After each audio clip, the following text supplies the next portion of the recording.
साथ कमेंट्स में जरूर शेयर करें। अच्छा, अब अगर हम इस्लामी कानून को मजीद गहराई में देखें तो इसकी वुसअत और रूह क्या है? इस कानून की एक बहुत बड़ी खूबी इबाहत का उसूल है। अबाहत, इससे क्या मुराद है? इबाहत का मतलब है इजाजत या आजादी। इस उसूल के मुताबिक दुनिया की हर चीज उसूली और बुनियादी तौर पर जायज और हलाल है, जब तक कि कानून ने इसे वाज़े और सरी अल्फाज में मना न किया हो। रुकें, ये तो एक जबरदस्त बात है। आम तौर पर तो यही समझा जाता है कि पुराने कानून सिर्फ पाबंदियां लगाने के लिए होते थे।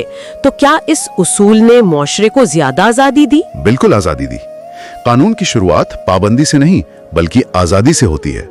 इसके अलावा ये कानून इंसानी अफाल को सिर्फ दो हिस्सों यानी जायज और नाजायज में नहीं बांटता, बल्कि ये इंसानी रवैयों को 5 दर्जात में तकसीम करता है। वो 5 दर्जात कौन से हैं? पहला है फर्ज, जो करना लाजमी है।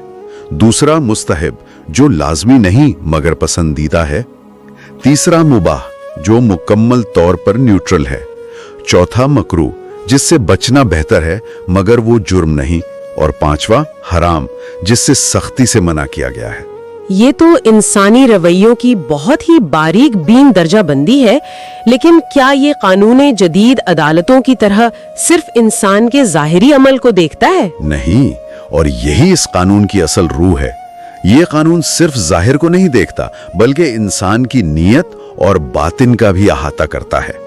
ये कानून और इखलाकियात को इस तरह जोड़ता है कि मजहबी रसूमात महज खोखली आदतें न बन जाएं।